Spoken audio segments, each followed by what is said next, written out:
Bonjour à tous les amis, j'espère que vous allez bien et bienvenue sur cette nouvelle vidéo YouTube où on va parler de la deuxième compétence fondamentale qui est les invitations. Donc, vous savez que je vous ai parlé de 7 compétences fondamentales dans le marketing de réseau. Il n'y en a pas une de plus et c'est vraiment les 7 compétences sur lesquelles vous allez devoir vous focaliser pour développer toute votre compréhension technique du métier et forcément pouvoir développer votre business de la bonne manière. Maintenant, je sais qu'avec le temps, souvent quand on démarre son business de marketing relationnel, on se pose souvent la question sur quoi est-ce qu'on doit se focaliser. C'est-à-dire qu'on entend plein de choses et on ne sait pas trop ce qu'on doit faire et du coup, on a l'impression de travailler mais en réalité, on perd du temps. Je vais vous aider parce que dans ces 7 compétences fondamentales techniques, il y en a en réalité 2 qui sont les plus importantes. C'est-à-dire que peu importe à quel moment vous êtes dans votre carrière, que vous lancez tout juste votre affaire dans le marketing de réseau ou que vous êtes à un point déjà avancé, c'est-à-dire que vous avez déjà une très belle position, vous avez déjà des centaines, des milliers, voire des dizaines ou même plus de milliers de personnes dans vos équipes, en réalité,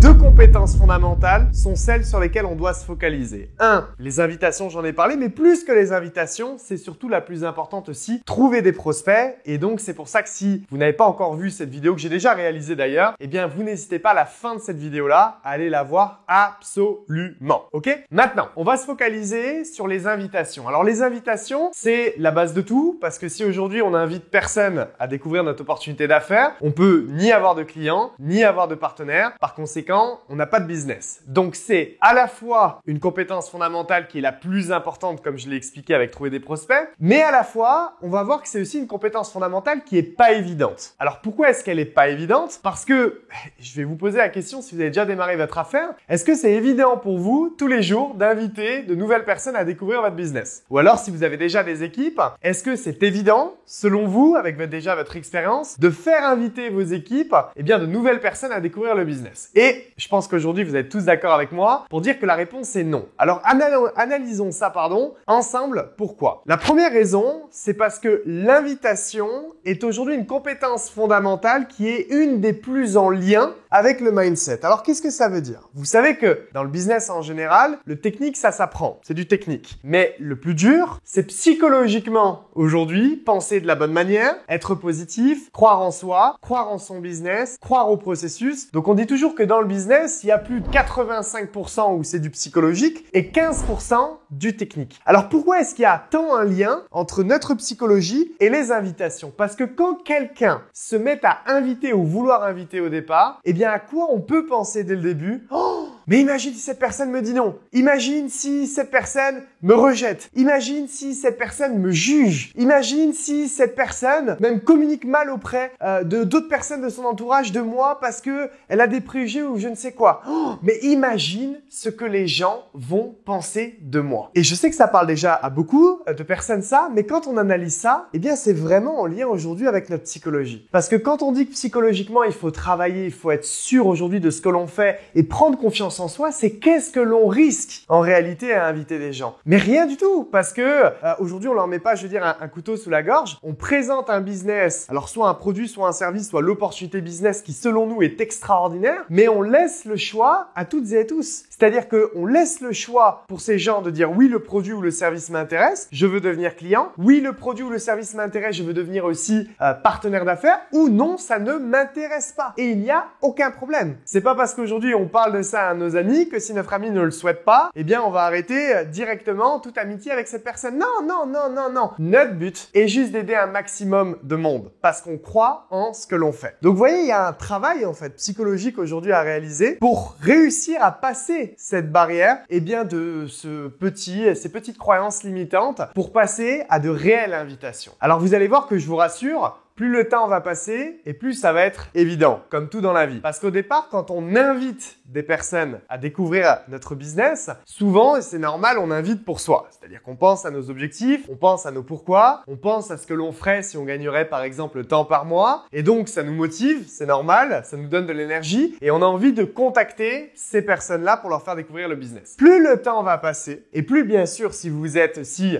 pas pas focalisé mais sûr de ce que vous faites en termes de bien-être pour les personnes à qui vous partagez cette opportunité, et plus en fait vos objectifs qui étaient de base centrés sur vous-même, vous allez commencer à penser d'une manière différente et à vous dire non mais attends, je suis obligé aujourd'hui de contacter les proches autour de moi parce que je crois tellement en ce que je fais, tellement en l'apport de ce que je fais que je ne veux pour rien au monde que ces gens que j'aime ratent cette opportunité. Alors, est-ce que c'est évident de penser du jour au lendemain comme ça? On va être honnêtes les uns avec les autres. Non, moi ça fait bientôt, au moment où je tourne la vidéo, bientôt ma 8e année, ouais, 8e année. Aujourd'hui que je suis dans cette industrie, et les premières années, je pensais pas comme ça. Mais aujourd'hui, si je vous donne mon propre exemple, je suis tellement convaincu de la mission aujourd'hui que l'on partage. Donc nous, en l'occurrence, on est de l'ordre de l'éducation financière, éduquer les gens financièrement et leur donner accès à l'information dans un timing économique qui est plus important que n'importe lequel à comprendre, à assimiler et à surtout trouver des solutions. Donc pour moi, c'est tellement essentiel que les gens aujourd'hui aient ces informations-là que lorsque j'invite quelqu'un, en fait, je me pose pas la question si cette personne va me rejeter ou non. Ce que je pense, c'est juste, je tends la main à quelqu'un et aujourd'hui, je lui laisse l'opportunité ou non de venir me serrer la main ou non. Mais cette personne, un ami, une connaissance ou même quelqu'un que je ne connais pas, ne pourra jamais, au grand jamais, dire un jour que je ne lui ai pas tendu la main. Et donc, pourquoi est-ce que je vous parle pendant peut-être là quelques minutes déjà de cet aspect psychologique dans l'invitation? Parce que la réalité, elle est là. Le premier facteur pour réaliser une bonne invitation, il est psychologique et il est de se demander pourquoi nous invitons. Ok? Ensuite, bien entendu, une fois qu'on sait pourquoi est-ce que l'on invite, l'énergie, elle est totalement différente. Vous le sentez, je pense, juste déjà à travers cette vidéo-là. L'enthousiasme est aussi totalement différent. Donc, quand vous invitez des proches ou encore une fois des gens même plus éloignés que vous ne connaissez pas à découvrir votre business, pensez toujours à ça. Rien qu'un sourire, même au téléphone, ça se ressent. De l'enthousiasme, de l'énergie, ça fait plaisir. De la bonne humeur, il en faut. Parce que les gens autour de vous vont se dire, mais attends, pourquoi il me parle ou elle me parle de cette opportunité avec tant de gaieté, avec cet esprit si joyeux, cet esprit si positif? C'est que forcément quelque chose se passe, ou en tout cas, c'est une personne qui est alignée et qui aime ce qu'elle fait. Donc, j'ai envie de savoir ce qui se passe. Donc, enthousiasme, forcément excitation. Et après, je vais vous donner aussi un autre élément clé, c'est l'urgence. L'urgence, pourquoi? Parce que je sais que quand on démarre son business et qu'on souhaite inviter du monde à découvrir encore une fois ce que l'on fait, on veut tout dire au début. En réalité, on verra qu'il n'y a pas besoin de tout dire parce que les gens ne peuvent pas tout retenir. Donc, soyez bref parce que plus dans votre invitation, vous allez vous étaler et donner énormément d'informations et plus ça va susciter des questions. Donc, enthousiasme, excitation et soyez bref. Ok, donc ça, c'est le premier pôle, on va dire, psychologique de l'invitation. Maintenant, la deuxième grande étape dans l'invitation, c'est adaptez-vous à la personne que vous avez en face de vous. Alors, qu'est-ce que je veux dire par là? C'est-à-dire que je vois bien souvent trop de personnes qui, encore une fois, pour le problème de l'aspect numéro 1 psychologique, se compliquent la vie, se prennent la tête, veulent apprendre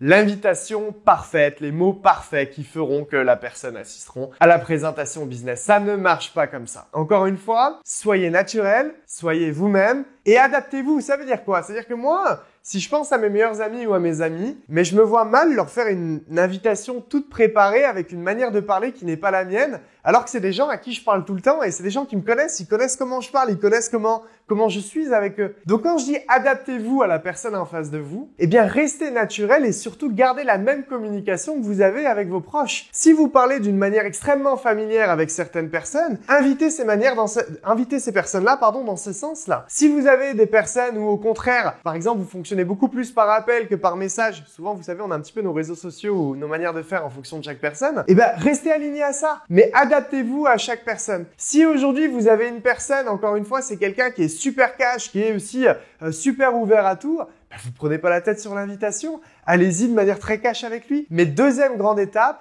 on se prend pas la tête et on s'adapte à la personne en face de soi. Maintenant, troisième étape, on va parler du moins important. Regardez bien et écoutez bien ce que je dis. On va parler du moins important. Comment est-ce qu'on invite? Alors, je sais qu'il y a plein de formations aujourd'hui qui vont vous dire plein de choses différentes sur comment est-ce qu'on invite. Il y a des gens qui vont vous dire qu'il faut faire un long pavé qui est par exemple écrit de toutes pièces et on l'envoie au plus de gens possible. Il y a des gens qui aujourd'hui vont vous dire non, faut pas envoyer de message, faut appeler, faut rien dire sur son projet. On dit juste que, je vous donne un exemple, tiens, j'ai découvert quelque chose il y a de ça une semaine. J'ai absolument envie de t'en parler. Là, j'ai vraiment pas le temps parce que je vais filer en rendez-vous ou je dois rentrer à la maison ou je ne sais quoi. Mais ça me ferait super plaisir qu'on prenne un temps cette semaine, 30 minutes pour qu'on en parle. Je veux absolument que tu découvres ce que je fais et que tu me donnes ton avis. Est-ce que tu es disponible à telle heure, tel jour par exemple? Donc voilà, donc il y a cette stratégie-là où ça serait…